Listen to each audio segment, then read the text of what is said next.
tarde a todos. Vamos tentar, a primeira live que a gente está fazendo, acho que não vai ser tão bom quanto Raça Negra, mas vamos tentar tentar ajustar aqui, acho que agora está tudo certinho. Bom, então queria agradecer muito a SBI, né, o convite da gente estar comentando um pouco com vocês o que a gente tem feito aqui em relação aos testes do Covid, e também agradecer a ABD, que patrocina esse webinar, que eu acho que é super importante, e agora nesse momento que a gente está em isolamento, mais importante ainda, né? Deixa eu me ajeitar aqui um pouquinho.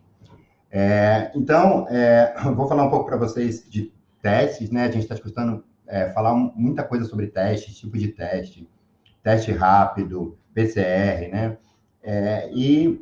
A gente tem basicamente duas funções de teste, né? A primeira que é a gente identificar a presença do vírus, né? E isso vai se dar principalmente pelo PCR.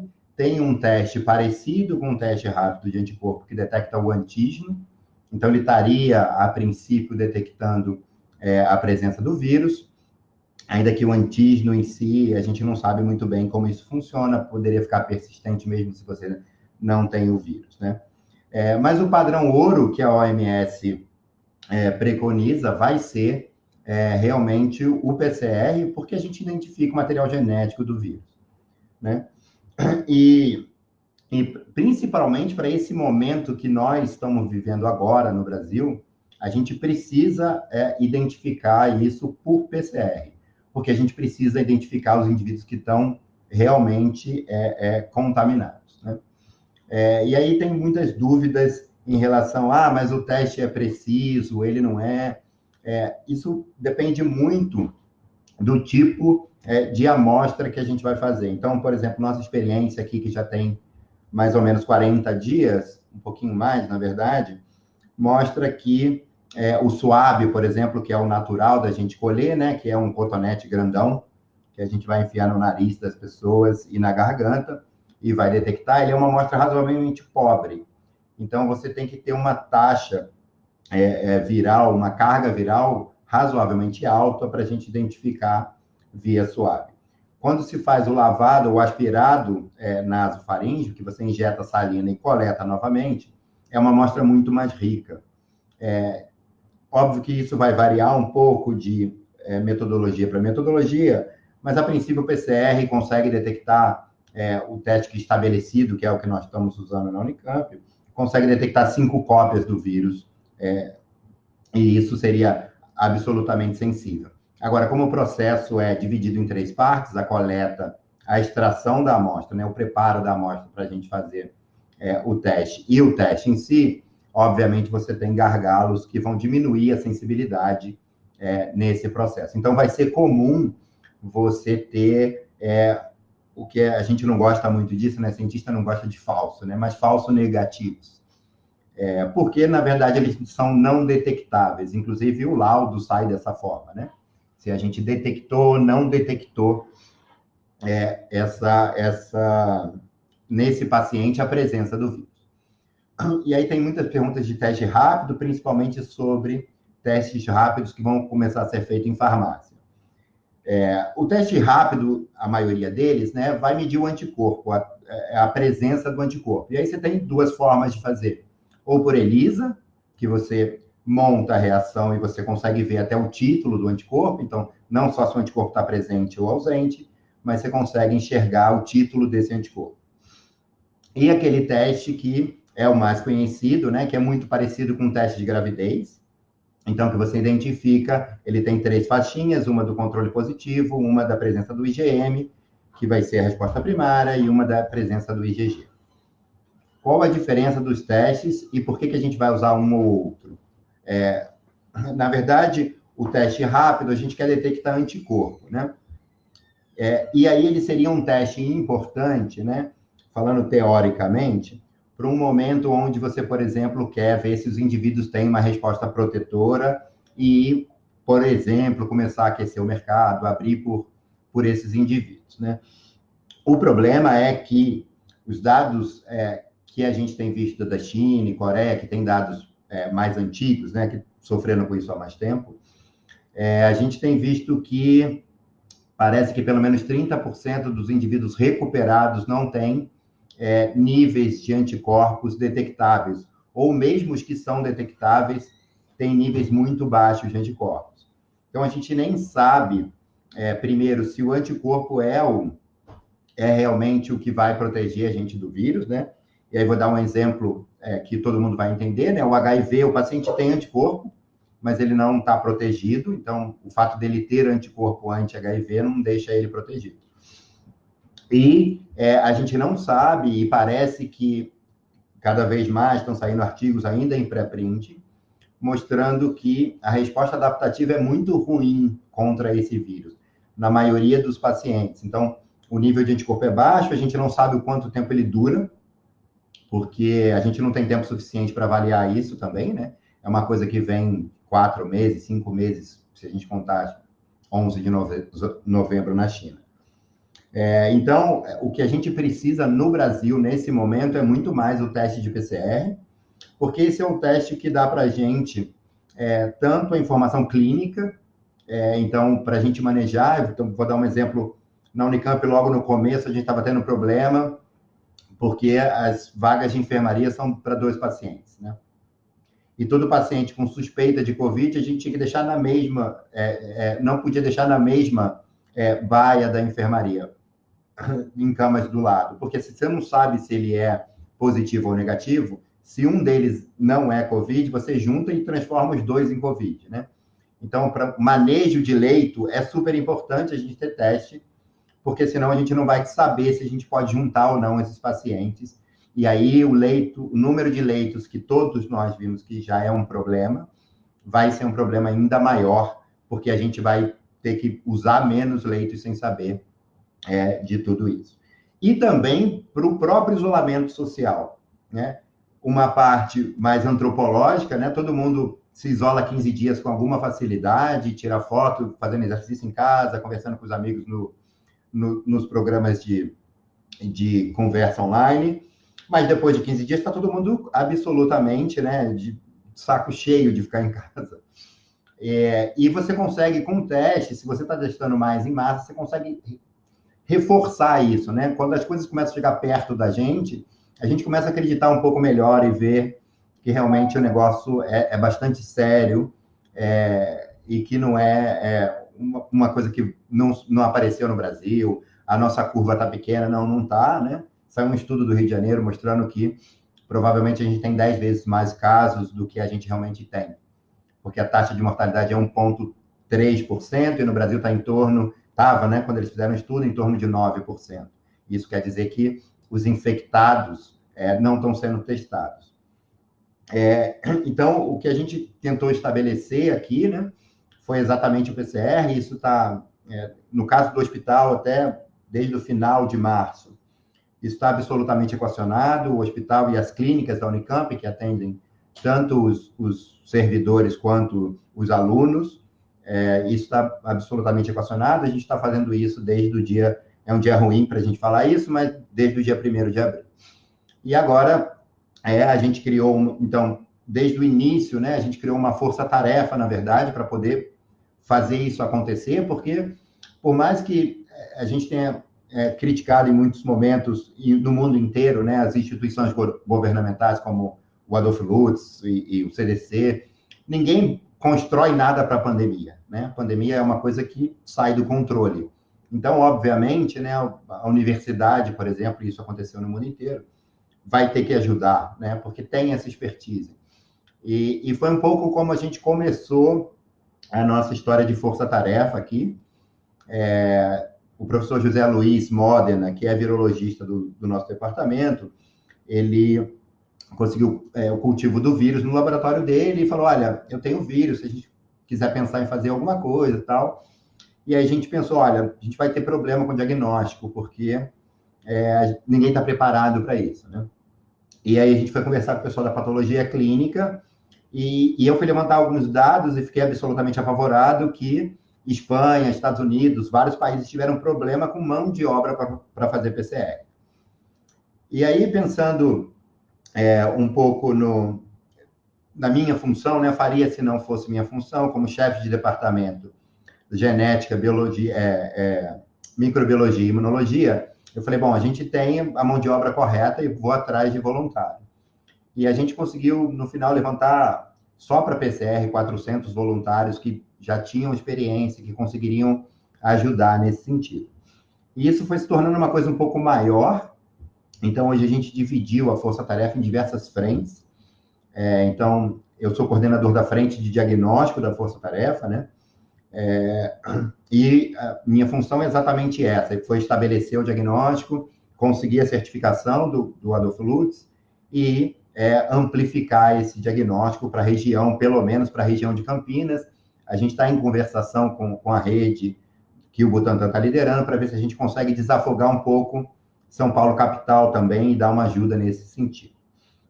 E isso deve começar segunda-feira, a gente deve começar a receber dos hospitais da região aqui para fazer isso. E essa força-tarefa é uma coisa que, nessas horas que a gente enxerga muito as pessoas que realmente têm liderança e que realmente querem contribuir, né?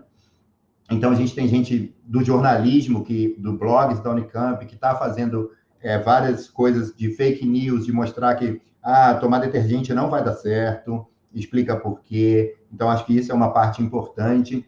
A gente tem o pessoal da engenharia, o pessoal da impressão 3D do Biofabris, que está fazendo peça de respirador, está consertando o respirador, está fazendo equipamento para a gente usar no diagnóstico. Então, a gente precisava de uma hack de 96 tubos Falcon, né, que é aquele tubo de 15.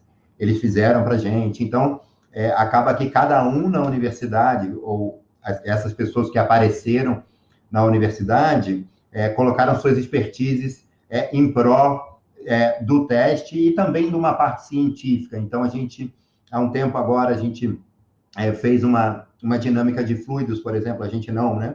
O pessoal da engenharia fez uma dinâmica de fluidos, mostrando como deveria ser um respirador e como é o fluxo de ar que deveria sair de um respirador, para a medida que se faça respiradores experimentais, que se já tenha isso controlado, e mesmo para os respiradores antigos, que a gente vai arrumar, a gente poder ter um parâmetro de teste, né? Então, e a gente também tem, né, na área mais biomédica, assim, o pessoal da biologia e do Hospital das Clínicas, uma parte científica mesmo, de tentar entender esse vírus e a biologia desse vírus, né?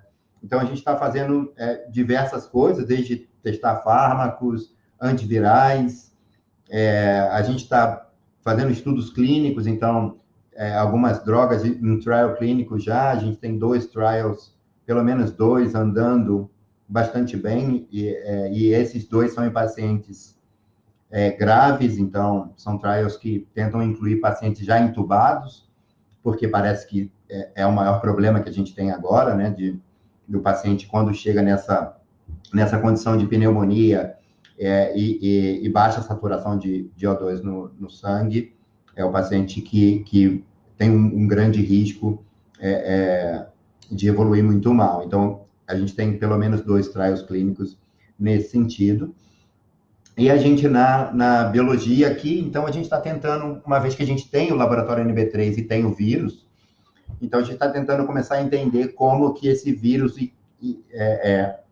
funciona, em que tipo de célula e qual é a biologia mesmo dessa infecção, né? Porque é uma infecção, não sou virologista, sou imunologista mesmo, trabalho com autoimunidade, inclusive, estou fazendo o que eu posso, né? Mas uma coisa que ele é um vírus muito diferente, parece. O tempo de infecção é muito grande para o que a gente conhece da maioria dos vírus respiratórios, né? E isso é um problema, consequentemente, é um problema de internação durante um tempo muito longo. Então, uma das coisas que a gente está fazendo, saiu hoje, inclusive, o professor Daniel deu entrevista na Globo News, ele conseguiu mostrar que neurônios são infectados pelo vírus, a via parece ser a mesma, o mesmo receptor do ACE2, e que neurônios são, sim, infectados por vírus, né? Existem alguns relatos na literatura que pacientes podem ter complicações neurológicas, ainda não está muito claro, como nada está muito claro nessa relação, mas ele conseguiu mostrar isso já. A gente tem o pessoal, especificamente da imunologia, trabalhando um pouco com a visão de imunidade adaptativa, mesmo como a imunidade inata vai conversar com a adaptativa, né? O professor Pedro Vieira está vendo como esse vírus infecta, e ele viu que sim, né, infecta monócitos, e como o vírus muda completamente o metabolismo do monócito, e parece que a mudança de metabolismo do monócito ajuda o monócito a ser mais infectado, e isso tem uma repercussão direta na resposta de linfócito T, né? Que é uma coisa que a gente, no meu laboratório, está preocupado, né? Como que esses linfócitos T respondem diante dessa infecção. Porque, aparentemente, a resposta adaptativa é muito ruim. Então, a gente está tentando entender, junto com o professor Pedro, essa conversa entre a resposta inata e adaptativa e se e como essa resposta adaptativa consegue se formar contra o vírus, o quão forte ela é, né? E como a gente pode modular ela para que ela seja cada vez melhor. Então, nós estamos com coortes de pacientes oligossintomáticos, com poucos sintomas. Esses pacientes muito graves dos trials, a gente está dando suporte e coletando essas amostras e comparando, obviamente, com indivíduos normais, né? O professor Marco Vinolo está interessado um pouco, que é muito a linha de pesquisa dele, né, de microbiota, entender como que, porque as células intestinais, ele já mostrou que são infectadas, e isso é uma coisa razoavelmente lógico, porque também expressa bastante o receptor, células intestinais, e como isso modularia a microbiota, talvez, modulando também a resposta imunológica. Então, é uma coisa que a gente está tentando equacionar um pouco de cada lado, né? Todos nós temos um papel na força-tarefa, além da pesquisa. Então, nós estamos fazendo a nossa parte científica, que a gente conhece muito bem, que a gente está acostumado a fazer no dia a dia, mas a gente está fazendo trabalhos que a gente não é muito acostumado a fazer. Assim. Trabalhos que a gente tem que, nesse momento, dar um pouco da nossa expertise, ou mesmo que não tenha, pelo menos parar um pouco para estudar essa parte, né? E tentar ajudar isso também. Então, basicamente, uma coisa que a gente está, como eu falei, que meu laboratório está bastante interessado, principalmente na resposta imunodadaptativa, né? E como que comorbidades, por exemplo, predispõem a uma evolução pior. Como que o indivíduo que piora muito, como que está a resposta adaptativa dele?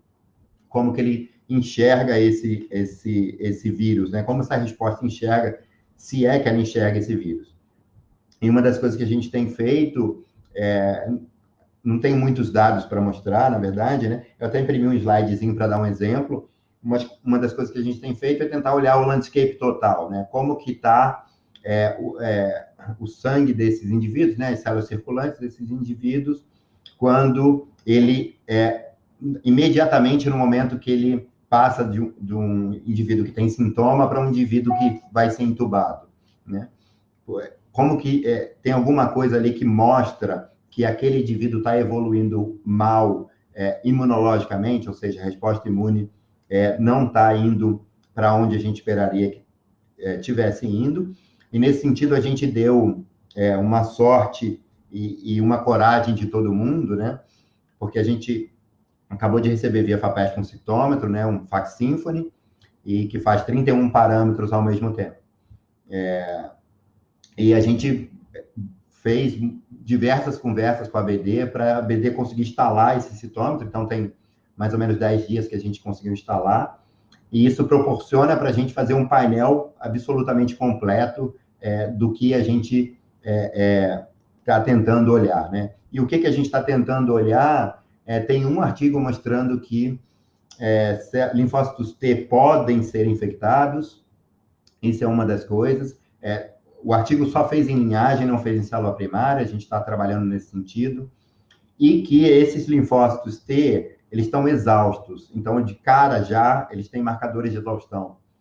E por ter marcadores de exaustão, obviamente, eles não vão responder de forma ideal a essa inflamação causada pelo vírus, e aí talvez isso explicasse a gente ter uma geração de anticorpo muito pobre e algumas reinfecções ou reativações, a gente ainda não sabe muito bem. A Coreia, a última vez que eu olhei, a Coreia tinha 180 indivíduos confirmados que estavam curados e que tiveram a doença de novo, ainda que essa segunda infecção ou reativação do vírus seja mais branda, é uma coisa que a gente tem que tentar entender, porque vai ser um problema se a gente não tiver, mesmo os indivíduos que se recuperaram não estiverem protegidos, isso faz com que o vírus, você diminua as barreiras do vírus, né?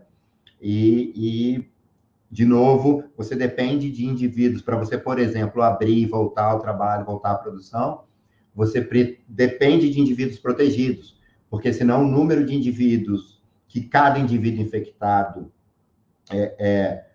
passa a doença é muito maior, né? O fato de você ter indivíduos protegidos, né, faz com que esse vírus não consiga pular para tantos indivíduos, de um indivíduo infectado para outros indivíduos suscetíveis, porque você tem uma barreira de indivíduos infectados. Então, a gente está tentando entender um pouco isso, né? A nossa ideia é fazer um landscape geral, então, como que estão todas as células, a gente sabe já de dados do mundo e dados nossos, que esses pacientes são linfopênicos, então eles têm pouco linfócito, comparativamente com indivíduos saudáveis, e o que a gente quer entender é como estão, então, em quantidade, mas também em qualidade essas células. Essas células têm capacidade de responder, essas células são infectáveis, essas células são estimuláveis, né? Então, se eu tiro a célula do indivíduo infectado, eu consigo estimular ela de alguma forma in vitro, ou não, ou ela está realmente exausta e ela não vai para lugar nenhum. Então, a gente está um pouco tentando entender essa parte, e aí, com a colaboração bastante da BD, mesmo que a gente tenha forçado eles, mas funcionou muito bem, né? Porque a gente teve que fazer um treinamento relâmpago com uma pessoa só, porque não podia pôr ninguém em risco. Então, a ideia era um pouco essa, de já botar o equipamento para funcionar, para a gente poder ter uma resposta muito mais robusta do que a gente vinha tendo com os equipamentos que a gente tinha, né? Aliás, isso é uma coisa que eu queria deixar claro também, o equipamento é um equipamento multiusuário FAPESP, e ele vai estar aberto assim que a gente voltar às atividades normais, vai estar aberto para toda a comunidade, todo mundo que quiser usar. Ao contrário do que parece, é um equipamento absolutamente fácil de usar, ele é muito difícil de setar, mas ele é muito fácil para o usuário, né? Ele é complexo, não difícil, mas ele é complexo, tem que ter um conhecimento razoável de citometria, mas ele é muito fácil para o usuário, assim, depois que ele está... que quem conhece setou todo o equipamento, você só vai basicamente passar a célula, e a análise passa a ser uma coisa complicada.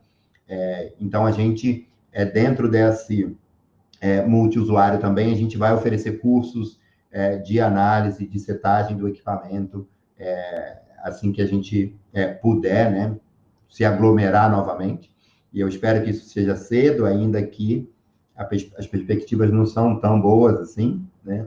A gente fez um estudo, pelo menos na nossa região, parece que lá para o dia 10 de abril vai ser a complicação maior que a gente vai ter.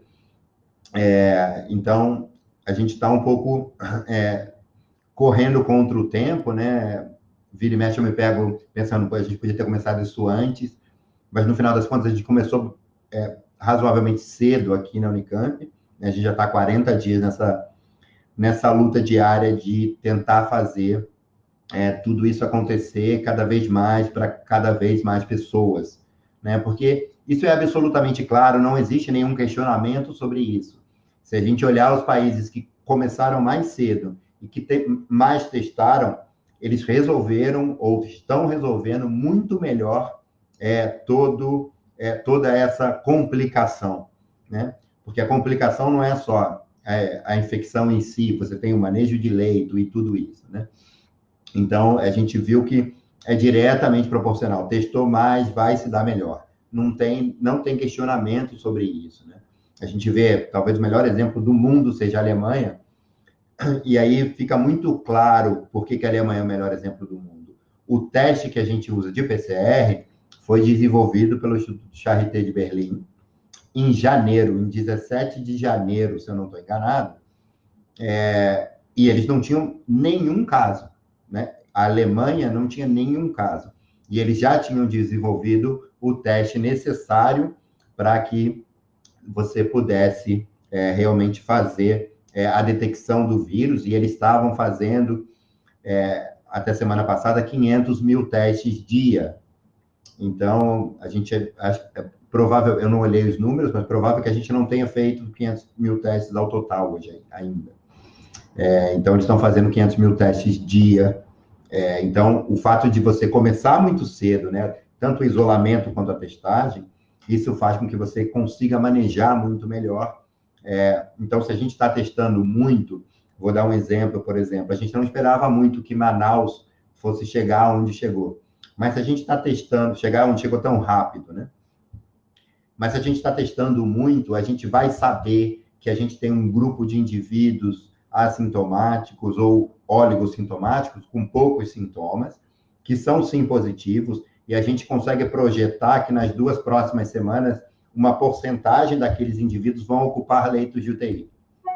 Então, você sabe que, por exemplo, um problema que aconteceu em Manaus durante algum tempo foi, eles tinham leito de UTI, mas eles não tinham profissional para manejar o leito de UTI. Então, se você sabe que isso vai acontecer previamente, você desloca profissionais de saúde para essas áreas.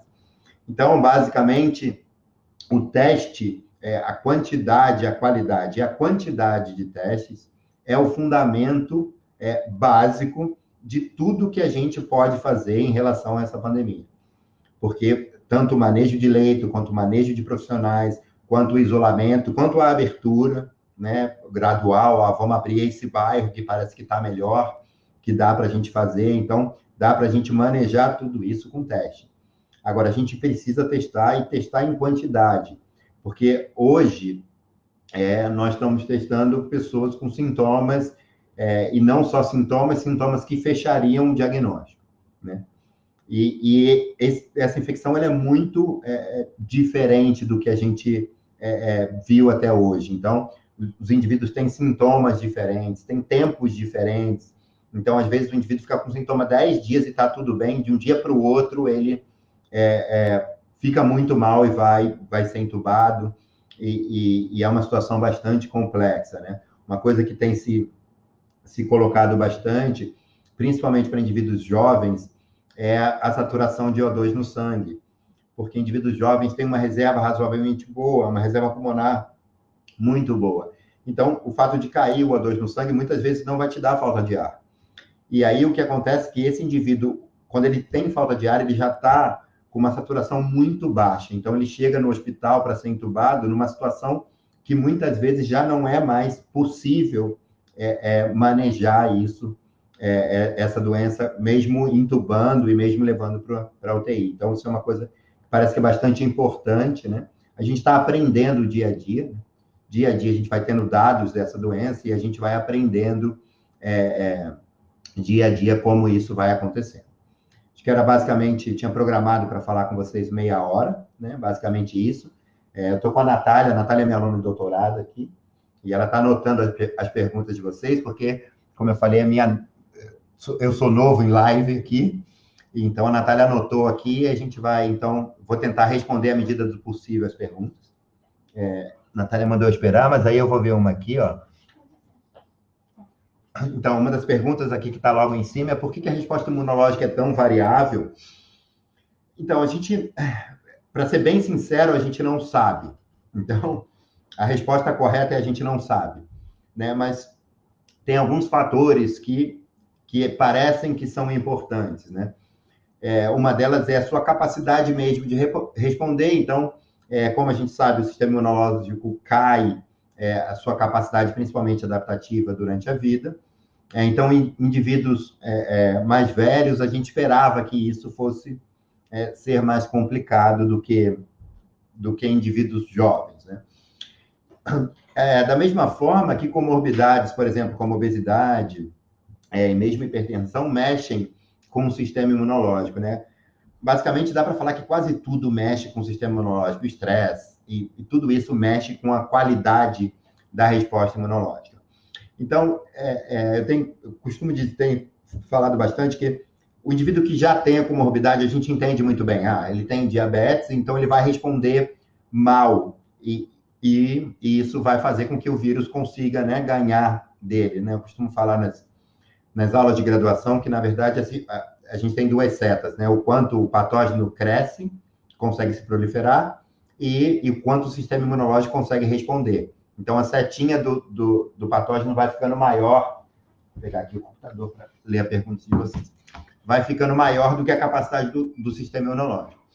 Mas uma coisa que a gente não sabe ainda, mas provavelmente acontece, é que indivíduos que são borderline, então, ele não tem diagnóstico de diabetes, mas ele tem uma taxa acima do normal, então seria pré-diabético ou pré-pré-diabético, né? Não existe um diagnóstico, mas isso é uma das coisas que a gente está tentando entender, exatamente dessa forma que eu falei para vocês. Então, pegar o sangue desse indivíduo no momento que ele tem o diagnóstico, né?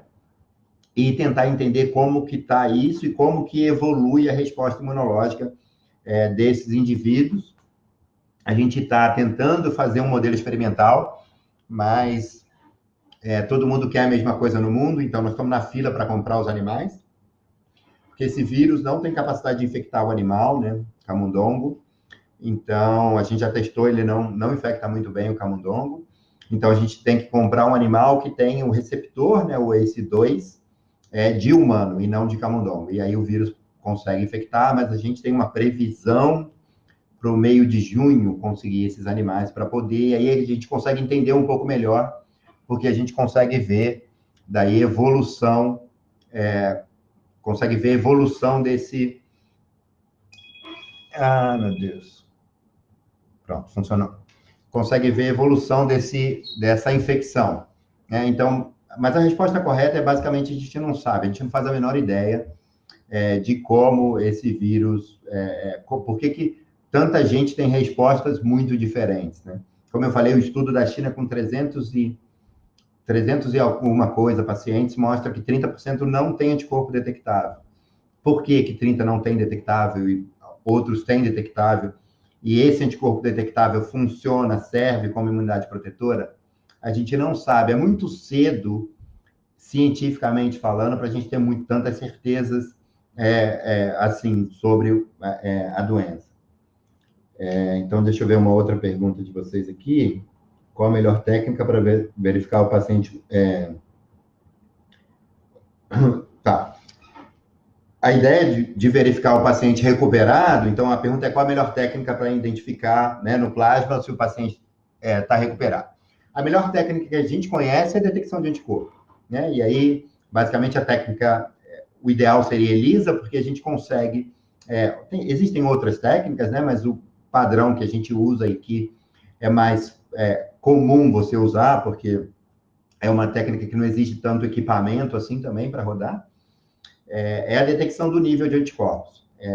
Agora, primeiro a gente tem que entender se esses anticorpos são realmente protetores. Né? Se esses anticorpos que a gente está detectando, porque tem uma coisa, a gente tem dois problemas nesse sentido. Um é que os anticorpos, são gerados anticorpos protetores? Essa é a primeira pergunta. A segunda pergunta é se sim, é exatamente esse anticorpo que a gente está detectando com os testes que existem hoje. A gente não sabe. Então, mesmo que você detecte com esses testes que tem hoje, a gente não sabe se a gente está detectando um anticorpo protetor. E, como eu já falei algumas vezes, né, parece que a gente não entende se esse anticorpo é realmente... Se existe a geração de anticorpo protetor. Né? Pode ser que a resposta seja primordialmente por células, principalmente linfócitos CD8, e que o anticorpo tem um papel baixo na proteção dos indivíduos recuperados.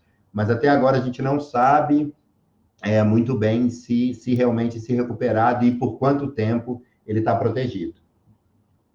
Tem uma pergunta aqui do Rafael. Rafael deve estar lá nos Estados Unidos. Esse está bem mais feliz que eu. Só que não, né, Rafael? Bom, Então, Rafael, parece que sim, cara. Oi? Eu vou ler a pergunta. A Natália mandou eu ler a pergunta. Vocês estão vendo que eu sou difícil aqui. Então, a pergunta do Rafael é: a linfopenia é devido ao infiltrado celular no pulmão ou o vírus deleta as células T circulantes? Legal. Bom, são duas coisas, Rafael.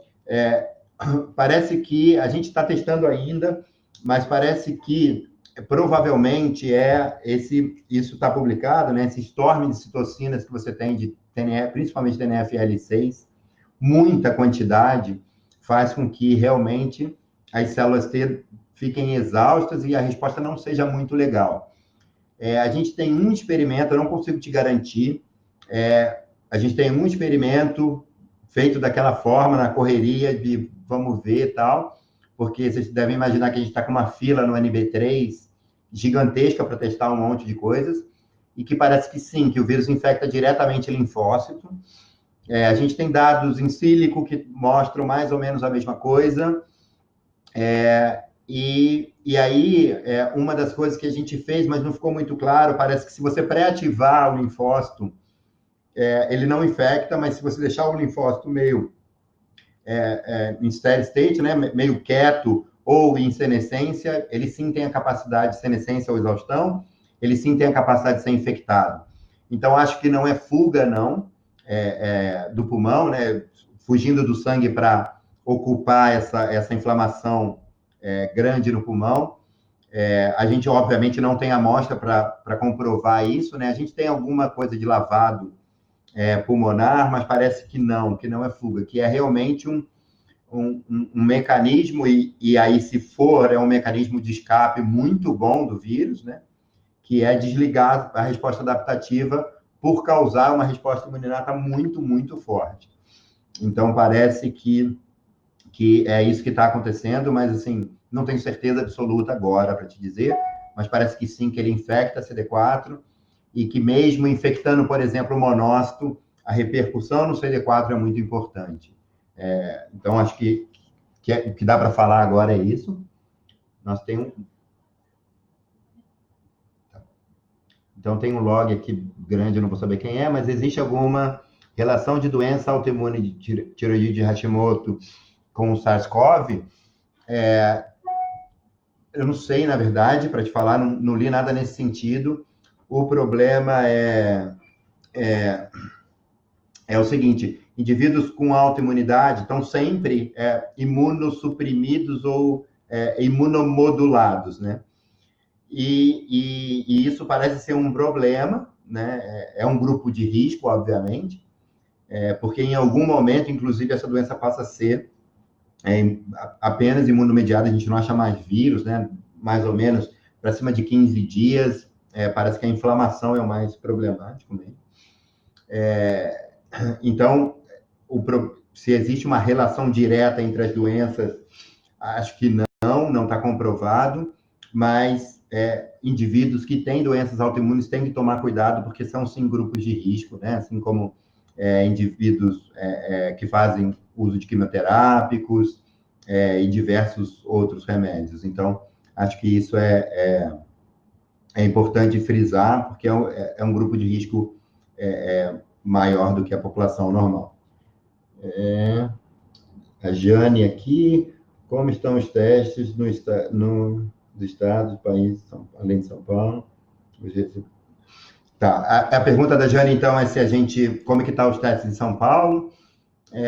Eu diria que os testes em São Paulo estão na frente do resto do Brasil, o que não é uma vantagem tão grande assim, né? A gente ainda não recebeu a amostra de outros estados, por enquanto não. Eu acho que a rede vai pensar exatamente nisso, essa rede do Butantan, que o Butantan está liderando, né? A gente recebeu o contato do Butantan tem uma semana, 10 dias, a gente está ajustando um pouco as coisas junto com eles, em questão de fornecer laudo. O Brasil parece que está querendo gerar laudo, outros países não geraram laudo, a Coreia dava resultado em WhatsApp, porque, obviamente, que se tiver que laudar todas as coisas, vai demorar muito mais tempo. E a gente não quer voltar à situação que a gente tinha no começo dessa pandemia em São Paulo, onde o Lutz estava dando laudo com 15, 17 dias. 15, 17 dias, o indivíduo está recuperado ou faleceu. Então, não resolve o problema de ninguém, né? Então, a gente está tentando equacionar um pouco isso. São Paulo está um pouco na frente dos outros estados, eu diria. Rio de Janeiro tem, o professor Amilcar está testando no laboratório, tem um número razoável de testes, mas, por enquanto, não existe uma rede nacional. E eu acho que é uma preocupação pessoal minha. Eu acho que a gente não entendeu muito bem ainda que nós estamos vivendo uma situação de pandemia. A gente não entendeu muito bem que cada um, não vai poder cada um resolver o seu problema. A gente vai ter que resolver o problema do país, todo mundo junto. Quem tem mais capacidade tem que absorver de outros locais que têm menos capacidade, né? Porque senão a gente vai ficar com esse negócio silencioso, né? A China tem números de assintomáticos que parecem que são muito altos, parece que os números de assintomáticos europeus são mais baixos, em torno de 20%, 30%, varia um pouco. A China falou em 60% a 80% de assintomáticos, mas parece que não, parece que na Europa vai variar um pouco entre 20% e 30% de pacientes assintomáticos. Mas que fossem 10% de assintomáticos, já é complicado, porque está comprovado que o indivíduo assintomático, ainda que tenha menor carga viral, menor capacidade de transmissão, ele tem capacidade de transmissão. Então, a gente precisa realmente fazer uma rede nacional, com a ajuda das universidades. Eu vou enfatizar isso. Se criticou muito o Lutz por essa demora, né? Mas, na minha visão, eles têm pouquíssima culpa nessa situação, porque ninguém está preparado, ninguém se preparou para uma pandemia. Vamos formar um instituto aqui para se preparar para uma pandemia, para fazer 500 mil testes por dia. Né? Não é, ainda que pareça que nas últimas décadas nós estamos tendo pandemias com mais frequência, ninguém faz um instituto assim. Então, ou a gente tem que assumir que as universidades que têm as expertise, os equipamentos, né? A gente aqui na Unicamp, em uma semana, levantamos 40 máquinas de PCR. Então, para a gente não foi nenhum problema, né? Todo mundo... foi muito fácil arrumar o equipamento final, né? O equipamento do meio é mais problemático, que é o robô que faz a extração do RNA, mas foi muito fácil para a gente arrumar a máquina de PCR, e que é um problema, obviamente, em muitos locais. Então, eu acho que a gente precisa entender uma rede nacional mesmo de testagem e passar esses resultados para os outros estados para manejar também. Quem pode mais, ajuda mais, eu acho. E isso não é um problema nenhum, né? Deixa eu ver uma outra aqui.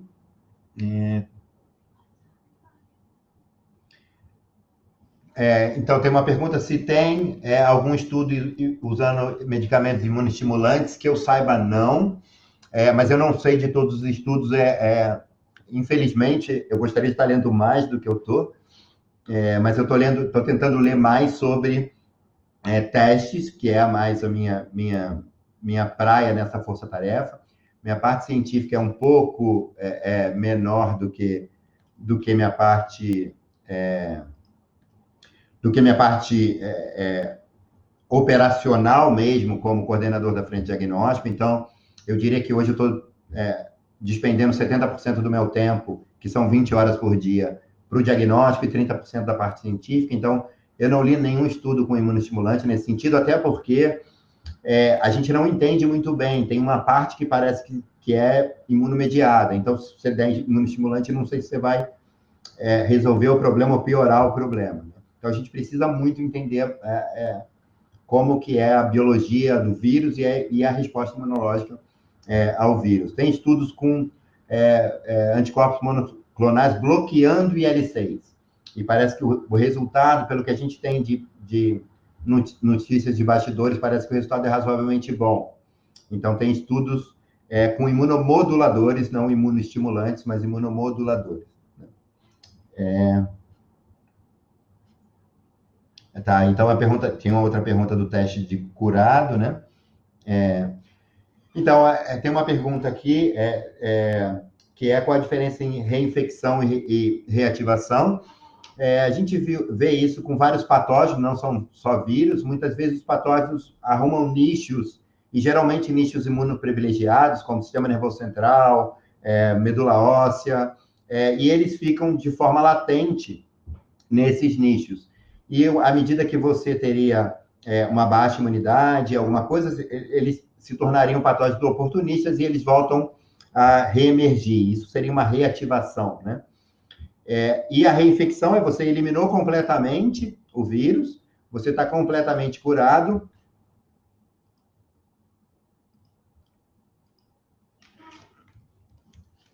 Você está completamente curado. O pessoal da SBI está perguntando se caiu no Instagram, mas está funcionando aí, né, Nath? Está completamente curado e você tem outra infecção, né? Você não gerou a famosa memória imunológica, né? Você não tem uma resposta de memória. Então, você acaba tendo outra infecção mesmo.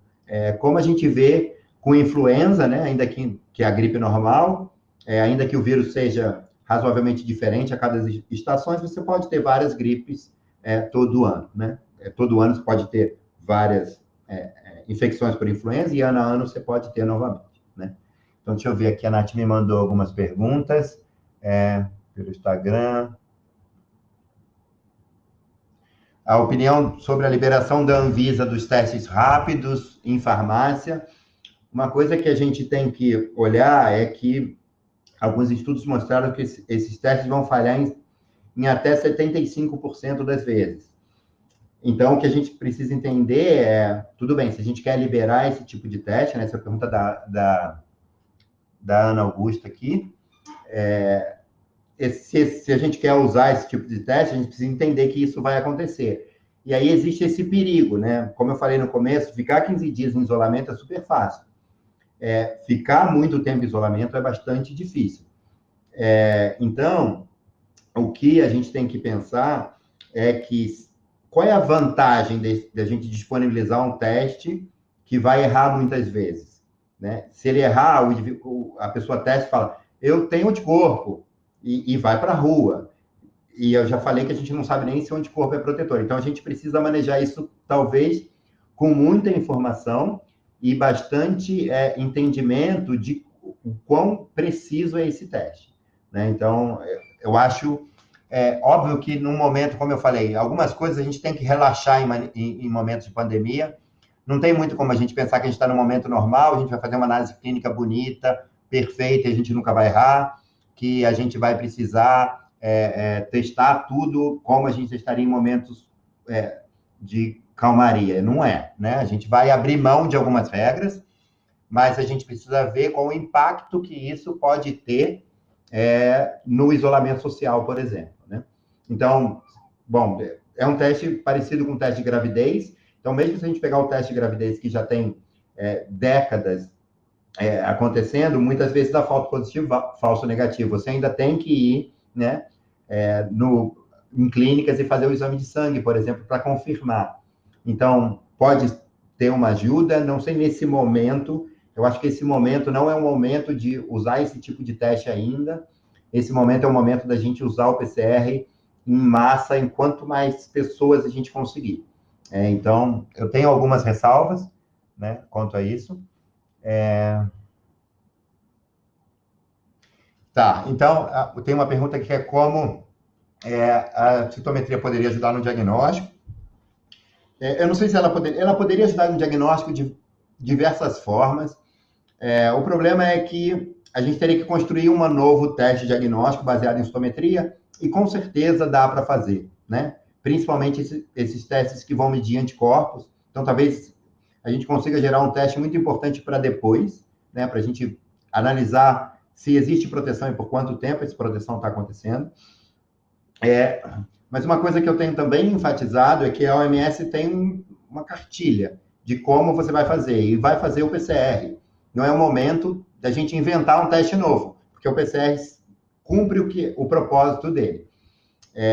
E o que a gente quer entender, na verdade, usando a citometria, marcadores de predisposição à evolução ruim, né? Então, você sabe que aquele paciente que hoje tem sintomas leves, ele tem uma possibilidade de evoluir muito mal. Então, você já monitora ele muito antes, você monitora o nível de saturação de oxigênio no sangue muito antes. Então, o que a gente está tentando mostrar, além de entender a imunologia dar resposta, né? Tipo, como que o sistema imunológico interage com esse vírus, se tem alguma coisa que já pode dizer para a gente, antes do paciente ficar ruim, que ele pode evoluir mal, né? Então, a gente está tentando usar a citometria mais como preditivo, né? Com um valor preditivo de prognóstico, do que mesmo como teste em si, né? Deixa eu ver, professor, já é possível determinar o padrão de alterações de exames bioquímicos em pacientes diagnósticos de Covid.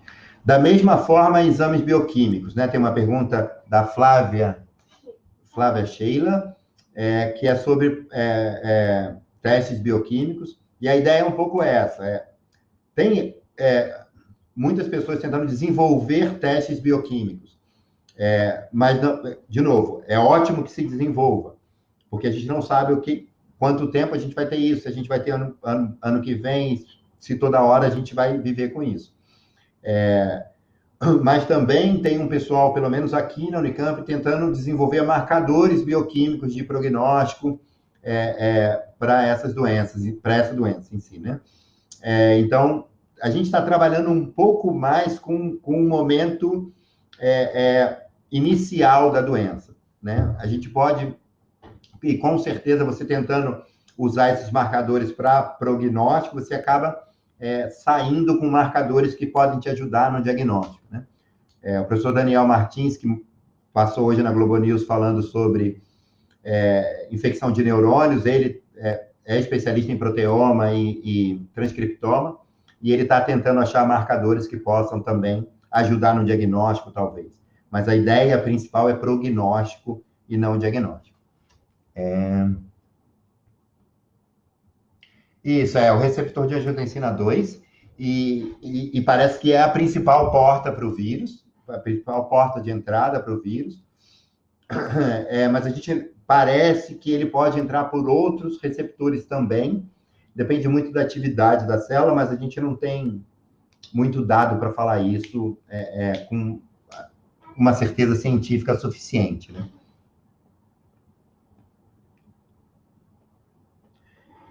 Então, a pergunta do Romário Lopes é como que acontece a infecção por células nervosas. O Daniel mostra que neurônios, tanto linhagem como neurônios derivados de IPS humano, eles têm receptor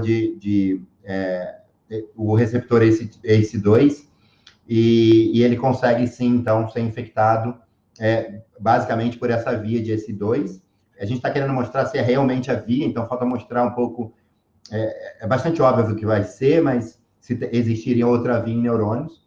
Então, parece que é essa via, sim. Não sei se eu posso falar muito mais, porque é o dado do Daniel, mas basicamente é isso. Então, eu vou responder aqui mais umas 2 perguntas, porque faltam 5 minutos, e eu aprendi que o Instagram mata a gente na live, ele não quer nem saber se a gente tem mais coisa para falar.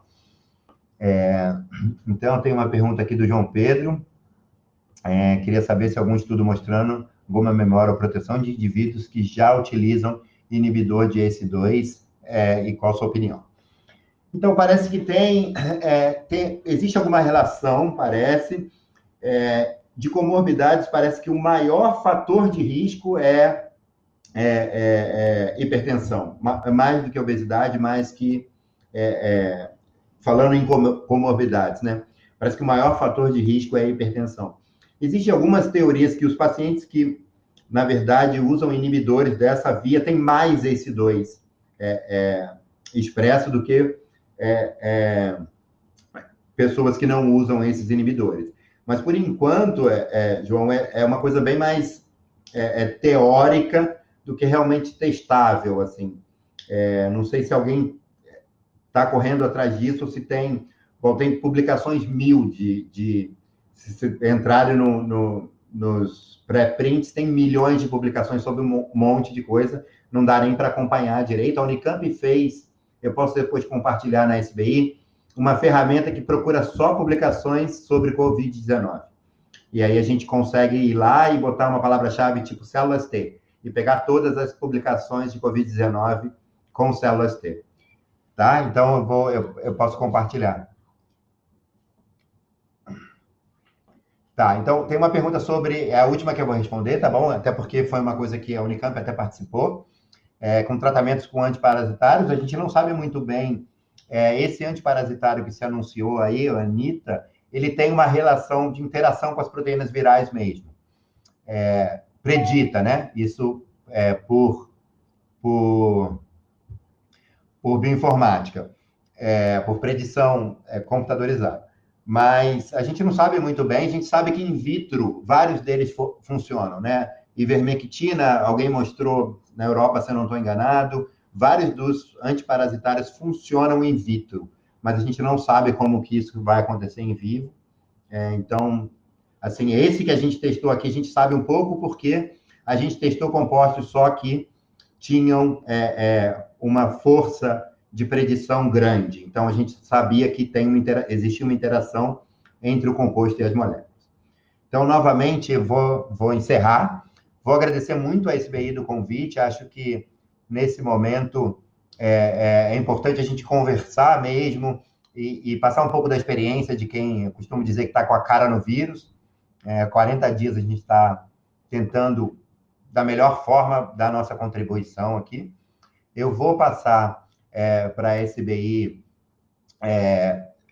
tudo que a gente puder aqui. A gente tem um site da Força Tarefa que tem essas ferramentas, mesmo ferramentas de estabelecer o diagnóstico, como a gente fez. A gente está tentando deixar isso para o Brasil inteiro.